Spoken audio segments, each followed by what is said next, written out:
Nous sommes à l'université Paris-Dauphine.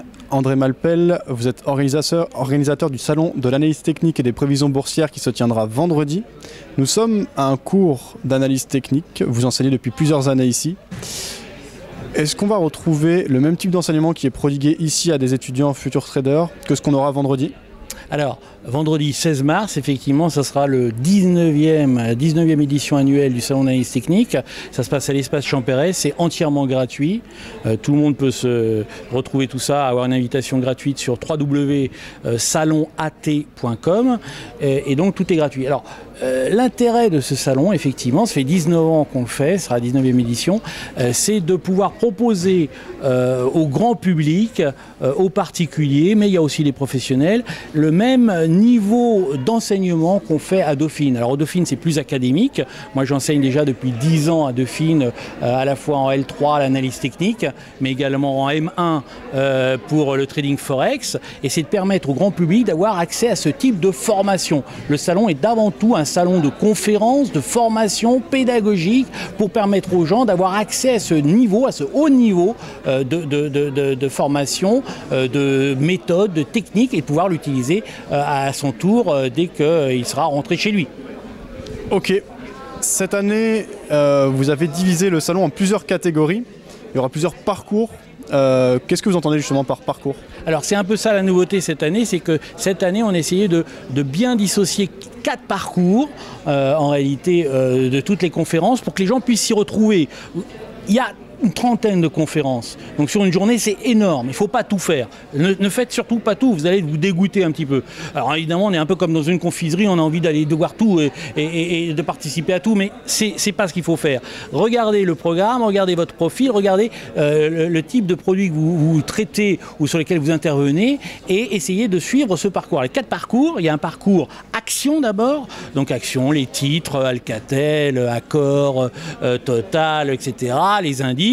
Un parcours Forex, donc devises, un parcours Bitcoin évidemment, Bitcoin, crypto-monnaie, il n'y a pas que le Bitcoin, crypto-monnaie, et un parcours futur, commodities, le pétrole, l'or, les indices futurs. Et à chaque fois dans ces différents parcours, il y a des débats, des interviews, des conférences, des ateliers, des écoles, des clubs IG, des labos IG, des clubs Elliott, etc., etc. Il y a beaucoup de choses, vraiment tout ce qu'on veut, et tout ça c'est gratuit. C'est ça surtout, c'est gratuit. Donc vraiment, vous pouvez avoir un acquis, vous repartez avec un vrai acquis de ce salon-là. C'est ça l'intérêt surtout du salon. Très bien. Les crypto-monnaies, ça a été le phénomène de l'année 2017. Quel est votre point de vue en tant que professionnel des marchés ? André, tu as, je pense, peut-être 20-30 ans d'expérience sur les marchés. C'est un phénomène nouveau. Comment tu le vois ? Alors moi j'ai exactement 30 ans en tant que professionnel, hein, parce qu'avant je faisais aussi un peu de bourse mais à titre particulier, mais depuis 1987 je suis sur les marchés, j'ai vécu les cracks d'octobre 87 directement à la criée où le marché tombait comme une enclume et le lendemain il remontait aussi vite, il y avait des limites down, des limites up, etc. Sur les crypto-monnaies c'était assez spectaculaire la hausse, on a vu tout de suite le danger genre bulle parce que les gens achetaient achetaient sans raison, achetaient uniquement par spéculation, par hausse. C'est ça la bulle. Une bulle, souvent, on la reconnaît parce qu'elle éclate. À l'avance, on la reconnaît parce que les gens n'achètent plus pour la hausse, que uniquement pour que ça monte. Ils ne savent pas pourquoi, ils achètent parce que ça monte. Donc c'est un peu l'analyse technique. Mais ils ne font que ça sans réfléchir à rien. Ils n'ont même pas de référence, même pas de support, même pas de résistance. Ils ne regardent même pas de graphique. Ils ne savent pas pourquoi. Donc ça, c'était impressionnant. Et on avait tous les gens avec les dollars dans les yeux. Donc on savait qu'il y allait avoir un gros problème bientôt. Après, et ça fonctionnait bien. Toute cette partie-là, ça a bien fonctionné au niveau analyse technique. On voyait bien des supports résistants. La chute, on l'avait vu, on était plusieurs. En décembre, je l'avais déjà annoncé que le marché allait revenir vers 7000, 7500 et qu'ensuite il pourrait remonter. Pour l'instant, on est bloqué sous la zone des 10 000, 12 000. Je parle du Bitcoin, évidemment, qui est le marché des crypto-monnaies le plus important et qui, en fait, oriente tous les autres marchés plus ou moins, peu ou prou. D'ailleurs, on en parlera au moment du salon. Je ferai des comparaisons avec l'Ethereum, avec le Ripples, etc. Mais ce qui sera là pour l'instant sur le Bitcoin, la remontée, on est bloqué sur 10 000, 12 000. On n'arrive pas à dépasser ce niveau-là. Et pour l'instant, on attend. On attend un petit peu. Donc, on va marquer une pause. On va voir s'il reprend la hausse ou s'il reprend et s'il finit la baisse. Pour l'instant, c'est un peu incertain et je me mouillerai, mais au moment du salon. Ça marche. Et par contre, il y a eu donc des futurs qui ont été lancés sur le Bitcoin, des options peut-être qui arrivent. Est-ce que ça crédibilise quand même ce marché d'après toi? Ça crédibilise, oui, de toute façon, dès lors qu'il y a un certain nombre d'intervenants qui agissent, qu'il y a de l'argent, etc., tout le monde s'y intéresse. Ce qu'il faut, c'est peut-être un peu de régulation, un peu organiser tout ça. Les futurs vont dans ce sens-là. Pour l'instant, il n'y a pas beaucoup de volume. Sur les futurs du CBOT ou du CBOE, il n'y a pas gros volume. Donc, ça, pour l'instant, c'est pas vraiment acté. Mais ça va venir tout doucement. Ça va, si c'est pas là, ça sera dans quelques mois ou dans quelques années. Mais au bout d'un moment, eh ben, ça va devenir... il y a beaucoup de bitcoin, beaucoup de crypto-monnaies qui vont disparaître. Il en restera peut-être 3, 4, 5 à tout casser. Et puis c'est sur celle-là que se baseront réellement les intervenants. Et bon, pour l'instant, on n'a pas... Les professionnels sont un peu réticents à intervenir. Ils attendent de voir. Jamais se précipiter. Il ne faut jamais se précipiter sur rien. Ni quand vous avez un signal d'achat, ni en graphique, ni sur une valeur. Attendez de voir un petit peu. Laissez les autres essuyer les plâtres et vous aurez tout le temps de venir ensuite vous positionner. Dernière chose à propos de l'analyse technique. L'analyse technique, c'est général. Dès qu'on a de l'offre et la demande, on peut faire de l'analyse technique, étudier des graphiques. Est-ce que c'est toujours cohérent et intéressant de faire de l'analyse technique en 2018? Ah oui. Alors, déjà, je vais reprendre un peu ce que tu disais, c'est très intéressant. Moi, j'ai fait une période à un moment donné à Rungis, où j'ai été responsable d'une entreprise de mon beau-père dans la viande d'agneau, de mouton.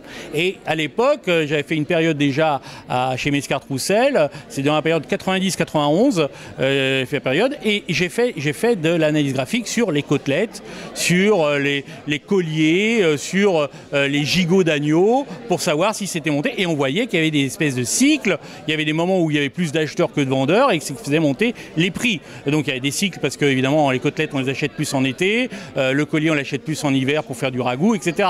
Donc il y a ces moments qui montent. Donc il y a des cycles réellement de temps. Mais en même temps, il y a aussi des niveaux de prix d'achat qui se retrouvent d'année en année. Donc on peut faire aussi l'analyse technique. On peut faire l'analyse technique sur beaucoup de choses dès lors qu'il y a un marché d'acheteurs et de vendeurs et qu'il est à peu près clair, limpide et qu'on peut étudier tous les flux. Tout ça, c'est intéressant. Pour l'instant, on peut, et en 2018, on peut toujours le faire. Ça évolue parce que beaucoup de gens regardent l'analyse graphique et il y a un danger qui est le danger que tout le monde fasse la même chose. Donc par exemple, les figures chartistes très connues comme la tête-épaule marchent de moins en moins bien parce que tout le monde les suit. Et donc au bout d'un moment, il y a l'analyse technique se fonde sur des vraies raisons. Plus il y aura de raisons fondamentales pour que le marché monte ou que le marché baisse, plus graphiquement on le verra monter ou baisser. Si tout le monde achète parce que ça casse un niveau, sans raison, ça fera un peu comme les crypto-monnaies, à un moment donné, ça va s'arrêter. Il n'y a plus de flux acheteurs ou de flux vendeurs. L'analyse technique essaye de traduire cet élément-là. Donc, si elle ne fait pas que traduire, mais simplement, c'est une copycat, comme on dit, de tous les intervenants qui achètent parce que ça se casse ce niveau-là, après, au-dessus, ça ne payera plus. Et donc, ça sera un échec de cette rupture de ce niveau-là. Donc, il faut faire attention qu'il faut toujours avoir un cran d'avance par rapport aux techniques employées ou méthodes employées dans l'analyse technique. À ce moment-là, venez au salon et vous en apprendrez des nouvelles. Alors, dès que vous aurez atteint le niveau déjà au-dessus de confirmé, vous passerez au niveau expert et ça sera le moment où vous pourrez avoir accès à d'autres méthodes plus intéressantes. Voilà. Ça marche. À vendredi, j'y serai moi-même pour animer certaines interviews et certains débats. Merci André et bonne continuation pour le cours. Avec plaisir, à vendredi. Il y a aussi le point extrême ou le point de référence. C'est le point le plus haut sur lequel le marché a réussi à payer. Donc c'est évidemment un point de référence. On peut me dire, oui, mais à quoi il sert? Le marché a réussi à payer jusque-là et c'était trop cher et ensuite c'est redescendu. S'il revient à redépasser, ça sera un signal d'achat. Ça veut dire que le marché est encore plus puissant que précédemment, donc ça va repayer. Alors, il y a d'autres manières également de calculer ces supports-résistances qui sont des calculs également. Donc là, le calcul, c'est par exemple le calcul d'une figure chartiste, le double sommet. Et si on reproduit cet objectif, normalement c'est la hauteur de la figure, on la reproduit, elle donne également un niveau de support ici qui peut être utilisé ou qui peut être annoncé dans le futur. Oui. Est-ce que c'est possible pour un point extrême de savoir si il va se transformer en résistance? Non. Non. Mais n'importe quel support résistance, vous allez taper plusieurs fois, le marché remonte, donc il y a un support. Pas forcément qu'un point extrême. Vous allez taper plusieurs fois, le marché rebondit, part. Est-ce qu'il sera réutilisé une autre fois? Je sais pas. Si le marché reviendra dessus, à ce moment-là, c'est là qu'il jouera, qu'il aura son intérêt et qu'il sera intéressant de l'avoir repéré. Mais il y a des fois où vous tracez des supports, là, ça, effectivement, c'est un vrai support, ou une résistance, si le marché baisse, et puis plus jamais ça revient dessus. Donc on ne peut pas dire. Pareil pour la référence. Alors, il y a aussi des points pivots. Alors les points pivots, c'est un calcul entre le point le plus haut, le point le plus bas, le point et le point de clôture. Donc vous avez point pivot principal, c'est le plus haut, le plus bas, plus la clôture divisée par 3. Et après, ça vous donne des résistances qui sont des projections. Donc vous avez R1, vous avez R2. Alors ces points pivots sont des points qui sont utilisés par les locaux, les NIC, c'est-à-dire les négociateurs individuels de parquet dans un pit à la criée. Ils calculent et ils font des objectifs. Alors maintenant, on l'utilise aussi en intraday ou en day trading derrière son écran pour avoir des projections, et ça vous donne des projections de support ou de résistance. Donc vous voyez par rapport à un bar chart de la veille, ici vous avez l'ouverture, la clôture, le plus haut, le plus bas. Vous avez derrière des points pivots qui vous donnent R1, R2 là-haut et S1, S2 ici. Le calcul, ils sont là. Donc c'est 2 fois le point P pivot moins le low, etc. Et ces niveaux-là vous donnent des projections que le marché a des chances de toucher. Donc ça, c'est des points uniquement calculés. C'est des points objectifs, mais qui peuvent être utilisés comme support et résistance. Donc comprendre que les points pivots, c'est des points calculés. Les points calculés, ce n'est pas des points graphiques qui naissent d'une résistance sur lequel on est venu taper d'un niveau sur lequel on est venu taper plusieurs fois, ou d'un support sur lequel on est venu taper plusieurs fois. Ils naissent d'un calcul et d'une perspective future du marché. Alors, là par exemple, quand vous êtes ici, là c'est un exemple, c'était sur Métropole TV, c'était en 2007, il y a quelques années. Et là, on se disait, est-ce qu'il y a plusieurs choses? Alors, il y a plusieurs moyens d'ailleurs de donner des supports et objectifs, des supports et résistances. Il y a les objectifs, il y a les supports et résistances qui sont directement nés graphiquement de ce que vous voyez du graphique, puis il y a aussi des niveaux, par exemple, de moyenne mobile. Il y a des niveaux de calcul, de pattern. Donc là, par exemple, quand vous êtes ici, qu'est-ce que vous pouvez avoir comme support résistance? Comme support et résistance, vous pouvez en avoir plusieurs. Vous pouvez effectivement dire, tiens, là, il y a une résistance. Alors là, on est plutôt dans un mouvement qui est en train de rebondir. Et on se dit, quelles sont les résistances? On pouvait en tracer ici, on pouvait en tracer ici. Qu'est-ce qu'il y avait d'autre? Il y en avait plusieurs. Ici, par exemple, on avait le niveau entre la hauteur de tout ce niveau-là. Et si on regardait le niveau, c'est un niveau calculé de 50%, qui est à peu près à ce niveau-là. Et il se trouve en même temps qu'ici, c'est une zone de congestion, une zone de consolidation. Donc il y a de grandes chances que le marché revienne à 50%. Il faut comprendre, alors un élément, c'est que le marché avance souvent 2 pas, 1 pas, 2 pas, 1 pas, 2 pas, 1 pas. C'est pour ça que 50%, c'est un point qui revient, parce qu'il y a un espèce de mimétisme. Le mimétisme, comme je dis, le self-professing, c'est-à-dire l'autoréalisation d'un prix ou d'un mouvement parce que tout le monde le regarde, ça marche, ça aide aussi un peu le mouvement. Si tout le monde fait l'autoréalisation, ça ne marche plus. Mais à un moment donné, il y a le fait qu'il y ait beaucoup de gens qui regardent ce point-là peut aider à aller vers ce niveau-là. Et souvent, 50%, c'est un point sur lequel les gens vont tendre. Les investisseurs, les intervenants vont tendre vers ce niveau-là parce qu'il aura un intérêt spécifique. Donc 50%. Gann disait, par exemple, que c'était un point sur lequel le marché revenait énormément. Donc avoir 50% en tête, c'est un point utile et qui peut être utilisé. Utilisé, c'est normal. Et donc, c'est un point, mais c'est un point seulement calculé. C'est pas donc ce point-là, un support. Regardez ce que ça a donné. Ici, sur Métropole TV, on tape. Ici, les 50%, c'est le point vert, vous voyez. Et le marché revient très très proche. Alors, il revient sur cette résistance ici, qu'on avait calculé ici. J'avais dit, tiens, il y a ce niveau-là, il peut être utilisé comme résistance. Vous êtes là. Vous ne savez pas ce qui se passe. Vous dites, tiens, il y a une résistance ici, vous tracez un trait ici, vous tracez un trait ici, vous tracez un trait ici, puis vous dites après, c'est très loin, et celui du haut. Donc vous en avez 3, 4 au-dessus du point. Et là, vous dites, ben, qu'est-ce que peut faire le marché? Ben, il va certainement revenir peut-être par là, il pourrait taper. Tiens, 50%, c'est pile à cet endroit-là. Ben, 50%, donc là, il y a une grande chance, grande probabilité pour que le marché revienne à ce niveau-là, parce qu'il y a confusion d'éléments, confusion, 50%, le fait qu'on est aussi proche de la moyenne mobile 150, on est au niveau de la résistance ici, et on est au niveau des 50% qui sont exactement ici. Et ça vous donne quelque chose comme ça. Et vous voyez, le marché est revenu taper avant de repartir derrière. Donc d'avoir ce niveau-là, cette résistance, c'était à la fois comme un objectif et comme un niveau sur lequel on ne pouvait pas dépasser. D'accord? Convergence, notion de convergence de points qui est utile, parce que vous pouvez dire, là, en règle générale, quand vous allez faire une analyse technique, vous allez avoir plein d'éléments, plein de techniques, plein de méthodes, et la difficulté, ça va être pouvoir trier entre toutes ces informations.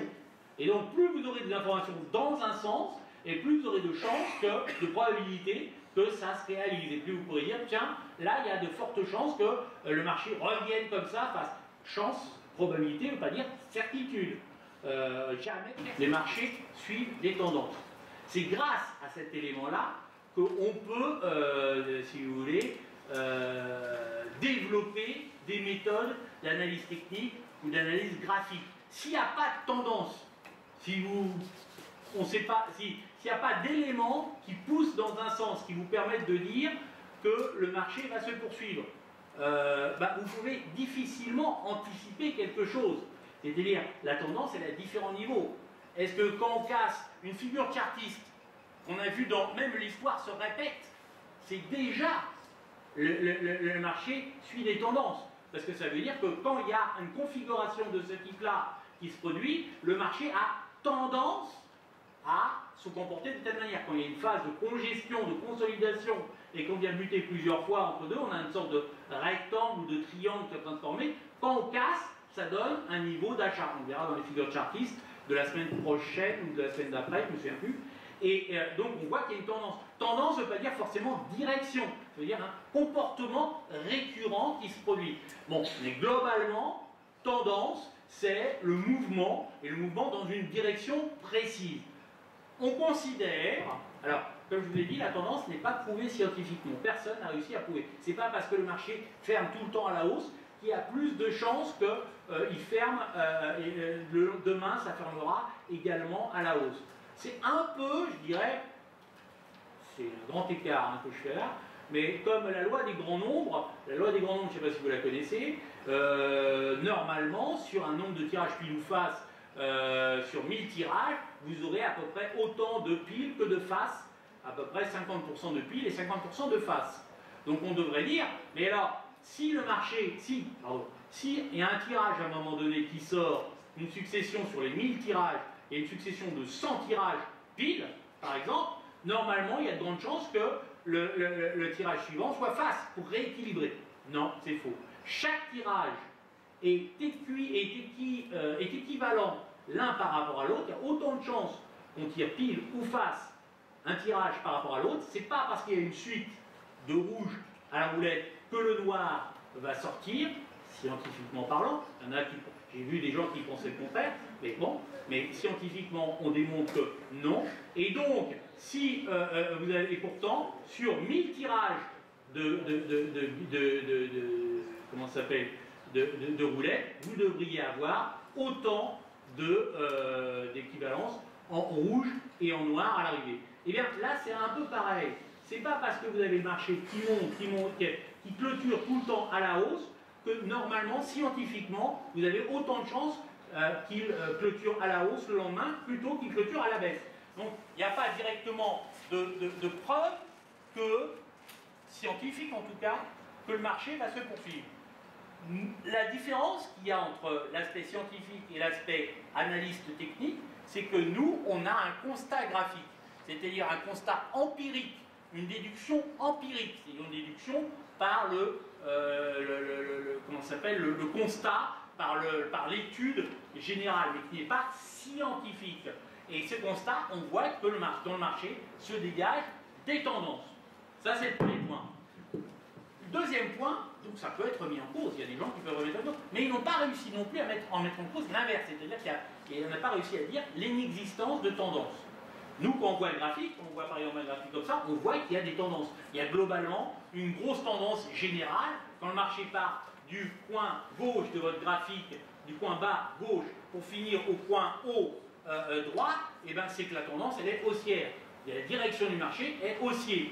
Ensuite, il y a la manière dont vous allez utiliser le graphique et quel est votre profil d'intervention, votre fenêtre d'intervention. C'est ça qui est important. Vous pouvez vous adresser à un intervenant et lui dire « Est-ce que tu es haussier, baissier, au neutre, qu'est-ce que tu penses du marché ?» Ça ne veut rien dire. Pourquoi? Parce que vous pouvez être à la fois haussier, l'autre peut être à la fois baissier et le troisième peut être neutre, et ils ont tous les trois raison. Pourquoi? Parce qu'ils n'interviennent pas sur le même cadre de temps. Celui qui intervient ici, alors vous voyez, vous avez une grande tendance générale, je vous l'ai mis en 1. Le 2, c'est les tendances intermédiaires. Donc il y a trois types de tendances. Tendance majeure, tendance intermédiaire et tendance mineure. Bon, ça c'est Do qui l'a dit, ça veut dire qu'il y a des tendances générales, des tendances un peu moins moyennes et des toutes petites tendances. Il y a des petits mouvements